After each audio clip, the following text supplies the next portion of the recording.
everyone. So in today's video, we are going to be talking about the musculoskeletal system. Now, we are going to be breaking down our series of videos on the musculoskeletal system into three main videos. The first is going to be talking about bones and the skeleton. In the second video, we're going to be focusing on joints. And in the third and last video in the series, we are going to be talking about muscles.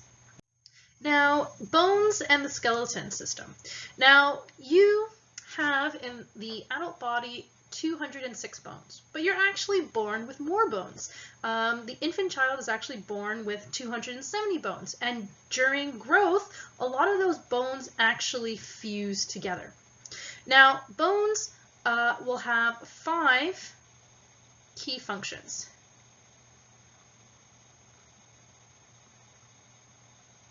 The first function of the skeletal system and bones is protection, primarily to keep organs safe. So a key bone structure that keeps organs safe are our rib cage,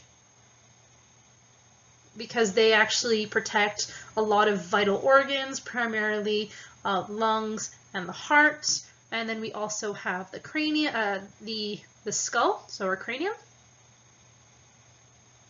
And they also protect another vital organ, the brain. The second key function of our skeletal system is to maintain body shape. It is the structural component of the body. It forms the shape of the body, and it's really important as a structure to allow for the attachment of other bones, to allow for the attachment of muscles. Third is support. And it's going back to the vital function of your body. All of your organs and all of your muscles have to be supported, and that is done by your skeletal system. The fourth is movement. If I don't have a structural component to have my muscles attached to something, I'm actually not allowed for the body to move.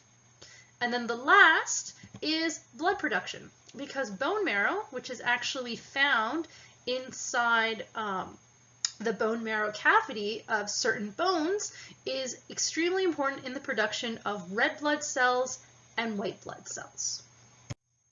So here we actually have a cross section of a ball and socket joint. So this is actually the upper part of the humerus and our clavicle and sternum section, our clavicle section. And what we actually see right here is our 2 types of bone tissue. So the outer layer of our bone tissue is our compact bone. And one of the things that we can see is that our compact bone is extremely dense and very thin. Some of the mechanical properties of compact bone is high hardness and high resilience. It resists scratches and it resists multiple shocks. Inside our compact bone, it kind of looks like we have the cross section of an Aero chocolate bar. We have bone tissue that is very porous, and that is our spongy bone. Now, spongy bone has low density, it's porous, and it has somewhat elastic nature, and it is somewhat flexible. Now, the reason why the majority of the bone is made out of spongy bone, it's to reduce the mass of the bone. If more of the bone was made out of compact bone, it would make bones extremely heavy. So that means the body would have to have more muscle tissue to be able to move those bones. By having a porous interior spongy bone, it actually reduces the weight load of your bones. Now, if we're looking at our skeleton, we actually have 3 anatomical regions. They are the head, the trunk, and the limbs. So our head is mainly our cranium, which is our skull, and our mandible, which is basically our jaw. Now, our trunk is going to be our key bones like our clavicle, our sternum, our ribs, our vertebrae, our ilium, which is also our pelvic bone, our sacrum, and our coccyx. So this key region right here would be our trunk. And then our third key region would be our limbs. So when we're talking about limbs, we're talking about our arms and all the bones attributed to our arms. So scapula, humerus, radius, ulna, and then all of our hand bones. And then on the other side are legs. So our femur, patella, tibia, fibula, and all of our feet bones. Now, we have 4 main categories of bones that we find in our skeleton. Our categories, and we're going to be going through them in detail, are long bones, which by how the name sounds, are relatively long. So these are bones that we find primarily in our limbs. Short bones, based on the name, are going to be very small bones. So these are bones that we actually find in our hands. So we find these in the phalanges. Flat bones, as the name sounds, are relatively flat. So we find this a lot in the ribs. We also find this in the sternum. And our irregular bones are bones that don't fit in the 3 previous categories. So if we're looking at our long bone, again, as I said, these are bones that we primarily find in our limbs. So these are the bones that form the arm, bones that form the leg. So if we're talking about our arm, the ulna, the radius, and the humerus. In our legs, they would be the femur, the tibia, and the fibula. Now, our long bone has our diaphysis shaft, which is our long component in the middle, and we have 2 epiphysis heads. Now, in the middle of our diaphysis shaft, we have our marrow cavity.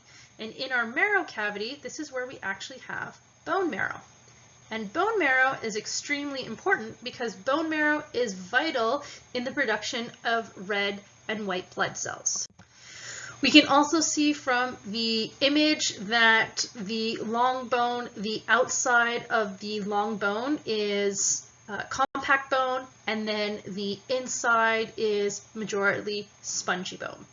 Now, in between the compact bone and the marrow activity is the periosteum. Now, the periosteum is a dense membrane covering of the bone surface, and this is where we find our blood vessels and our nerves, and it supplies nutrients to the bone. Because remember, the bone is living tissue, and all living tissue needs nutrients to survive. We also have the epiphyseal plate that separates the epiphysis heads and the diaphysis shaft. Now, the second category of our bones that we have in our skeleton are short bones. And we can tell from the short bones that they are relatively small. They tend to be cubed-like shape. And majority of the material in our short bone is actually spongy bone.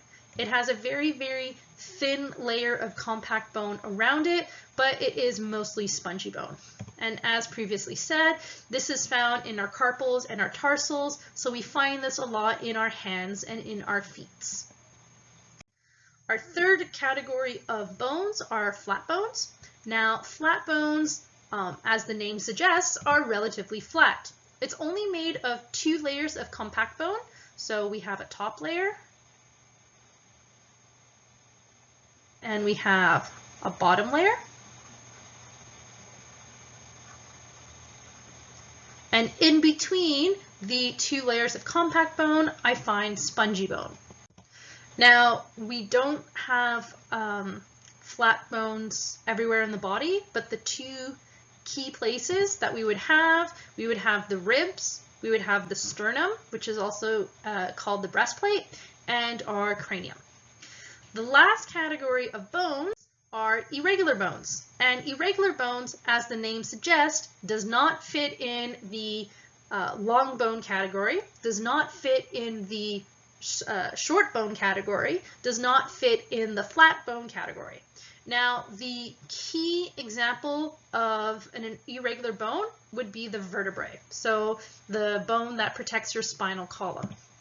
It's very distinct in its structure, and it doesn't fit in any other groups. And we can even see from our 3 examples of our vertebrae bone that they are very different depending on what part of the spinal column we have. So cervical vertebrae, these are found near the base of the cranium.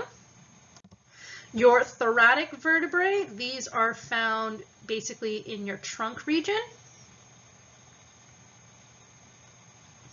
And your lumbar vertebrae, these are found in the bottom part of your spinal column.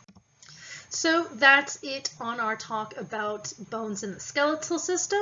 Make sure when you are watching the entire musculoskeletal system that you watch our next video on joints and our last video on muscles. Thanks for watching.